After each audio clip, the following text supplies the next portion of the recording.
Middle east में जारी तनाव कब थमेगा ये कोई नहीं जानता। स्ट्रेट ऑफ हॉर्मुज में जहाजों पर लगातार हमले हो रहे हैं। स्ट्रेट ऑफ हॉर्मुज में लगातार बढ़ते सुरक्षा खतरे ने अमेरिका समेत कई देशों की चिंता बढ़ा दी है।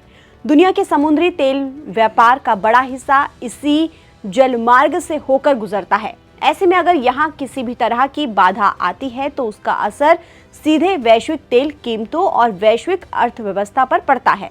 यही वजह है कि अब अमेरिका, इराक और सीरिया एक ऐसे ऊर्जा समझौते की तैयारी में जुटे हैं जो भविष्य में तेल निर्यात के पूरे समीकरण को बदल सकता है।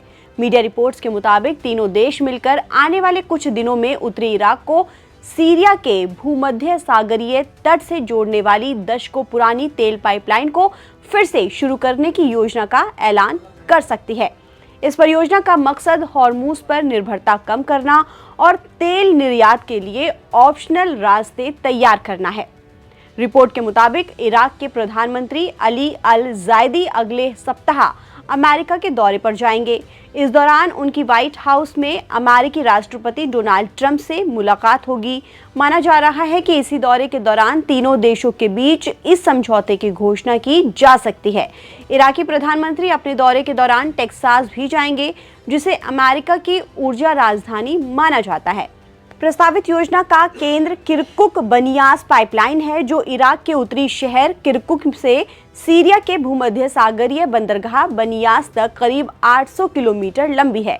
अगर इसे दोबारा शुरू किया जाता है तो इराक को सीधे भूमध्य सागर के रास्ते यूरोप और बाकी अंतर्राष्ट्रीय बाजारों तक सीधे तेल पहुंचाने का नया रास्ता मिलेगा और खाड़ी के समुद्री मार्गों पर उसकी निर्भरता कम होगी। किरकुक बनियास पाइपलाइन का इतिहास भी बेहद दिलचस्प है। इसका निर्माण साल 1952 में इराक पेट्रोलियम कंपनी ने कराया था और इसकी क्षमता तकरीबन 3 लाख बैरल प्रति दिन तेल की थी। लेकिन 1980 के दशक में ईरान इराक युद्ध के दौरान सीरिया की ओर से ईरान का समर्थन किए जाने के बाद इराक ने इस पाइपलाइन को पूरी तरह से बंद कर दिया। बाद में साल 2003 में अमेरिका के नेतृत्व वाले इराक युद्ध के दौरान इसे भारी नुकसान पहुंचा और तब से ये लगभग बंद पड़ी हुई है। बताया जा रहा है कि तुर्की में अमेरिका के राजदूत और सीरिया इराक के विशेष दूत टॉम बैरक इस पूरे समझौते को आगे बढ़ाने की अहम भूमिका निभा रहे हैं। अमेरिका इस परियोजना को केवल ऊर्जा सुरक्षा के नजरिए से नहीं बल्कि पश्चिम एशिया में अपनी रणनीतिक स्थिति मजबूत करने और क्षेत्रीय आर्थिक सहयोग बढ़ाने के मौके के तौर पर भी देख रही है।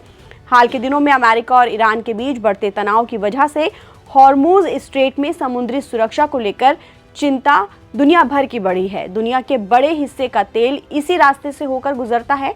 अगर किसी भी वजह से यहाँ आवाजाही बाधित होती है तो इसका सीधा असर दुनिया भर में तेल की कीमतों और वैश्विक अर्थव्यवस्था पर पड़ता है।